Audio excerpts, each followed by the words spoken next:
इतकी भन्नाट, चमचमीत आणि मसाल्याने लटपटीत अशी मसाला वांगी आणि तेही अगदी झटपट कुठलंही वाटण न घालता. वॉव!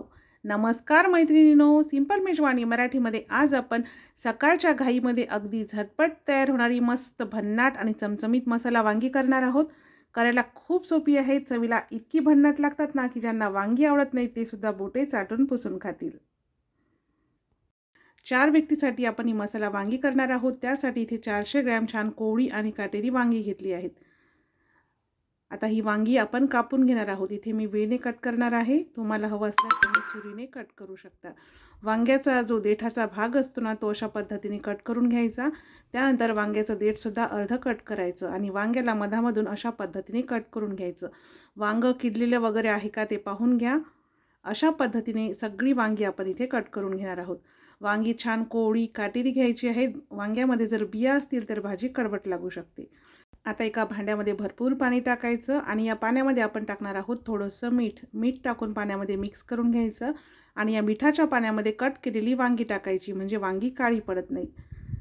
सर्व वांगी मिठाच्या पाण्यामध्ये टाकून आपण स्वच्छ अशी धुवून घेणार आहोत. तर मिठाच्या पाण्यामध्ये टाकल्यानंतर सगळी वांगी स्वच्छ धुवून घ्यायची. नंतर एका सुती कापडाने वांगी पूर्णपणे कोरडी करून घ्यायची. तर इथे वांगी मी पूर्णपणे कोरडे करून घेतले आहेत. इथे मी थोडंसं मीठ घेतलेलं आहे. तर हे जे मीठ आहे ना, अशा पद्धतीने बोटावरती घेऊन वांग्याच्या आतल्या बाजूस लावून घ्यायचं. याने काय होतं, आपलं वांगी जी आहे ती लवकर शिजतात, शिवाय वांगी खाताना अळणी लागत नाही. तर सर्व वांग्याला अशा पद्धतीने थोडंसं असं मीठ लावून घेतलेलं आहे. आता वांगी फ्राय करण्यासाठी या कढईमध्ये मी 1 पळी तेल घातलेलं आहे आणि आता या तेलामध्ये मीठ लावून घेतलेली जी वांगी आहे ती टाकायची आणि व्यवस्थित अशी परतून घ्यायची. सगळ्या वांग्याला व्यवस्थित असं तेल लागेल अशा पद्धतीने वांगी परतून घ्यायची आहेत आणि नंतर याच्यावरती झाकण ठेवायचं आणि 5 मिनिट ही वांगी आपल्याला फ्राय करून घ्यायची.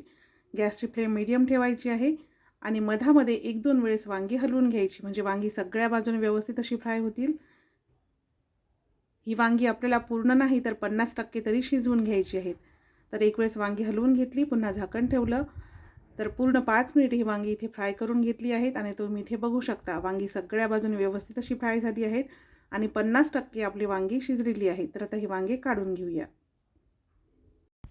तर बघा, वांगी फ्राय करण्यासाठी आपण फक्त 1 पळी तेल घातलेलं होतं आणि त्यामधलं सुद्धा थोडंसं तेल शिल्लक आहे. आता याच तेलामध्ये पुन्हा 1 पळी तेल घालायचं आहे आणि आता यामध्ये काही खडे मसाले घालूया. तर अर्धा चमचा जिरे घालून छान असं तडतडून घ्यायचं. 2 तमालपत्र, 1 दालचिनीचा तुकडा व 1 भेंडी विलायची घालायची.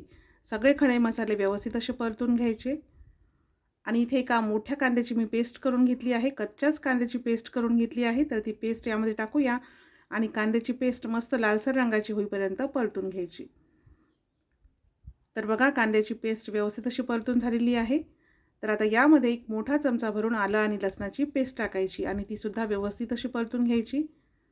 कांद्याची पेस्ट थोडीशी जरी कच्ची राहिली ना, तर त्यामुळे भाजीची चव बिघडते. त्यामुळे कांद्याची पेस्ट अगदी व्यवस्थित परतून घ्या. नंतर 1 मोठ्या टोमॅटोची पेस्ट करून घेतली आहे, ती सुद्धा याच्यामध्ये टाकायची व आता छान तेल सुटेपर्यंत ही टोमॅटोची पेस्टसुद्धा आपण परतून घेणार आहोत. तर बघा, टोमॅटोची पेस्टसुद्धा मस्त अशी परतून झाली आहे. याला छान असं तेल सुटलेलं आहे. तर आता यामध्ये काही कोरडे मसाले घालायचे आहेत. तर इथे मी प्रथाची हळद घेतलेली आहे. प्रथाची ही हळद शुद्ध हळकुंडापासून तयार केली जाते, त्यामुळे भाजीमध्ये हळद जास्त टाकावी लागत नाही. तर छोट्या चमच्याने अर्धा चमचा हळद आपण भाजीमध्ये घातली आहे.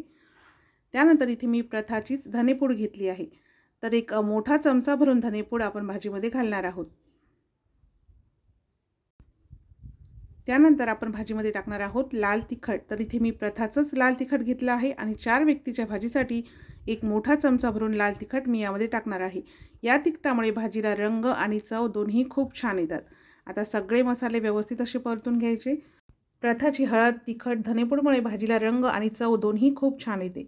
आता इथे मी 2 मोठे चमचे भाजलेल्या शेंगदाण्याचं जाडसर असं कूट घातलं आहे. 2 मोठे चमचे भाजलेल्या सुक्या खोबऱ्याचं कूट व थोडीशी बारीक कापलेली कोथिंबीर घातली आहे. सगळ्या वस्तू व्यवस्थित मिक्स करून घ्यायच्या.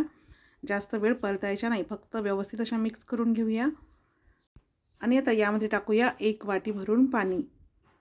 पाणी टाकून व्यवस्थित असं मिक्स करून घ्यायचं आणि याच्यावरती झाकण ठेवून मीडियम गॅसवरती 2 मिनिटे हा सगळा मसाला शिजून घ्यायचा. अशा पद्धतीने मसाला शिजून घेतल्यामुळे भाजीला रंग आणि चव खूप छान येते.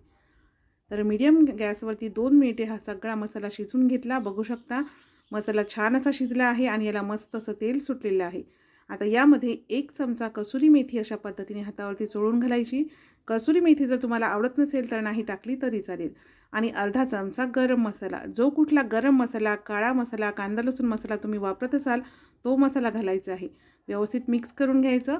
त्यानंतर फ्राय केलेली वांगी घालायची. भाजीला लागेल तसं चवीनुसार मीठ घालायचं आहे. मीठ घालताना लक्षात ठेवायचं आपण वांग्याला सुद्धा थोडंसं मीठ लावलेलं होतं. आता ही वांगी या मसाल्यामध्ये मिक्स करून घ्यायची. बघू शकता मसाल्याचं मस्त असं कोटिंग आपल्या वांग्यावरती झालेलं आहे.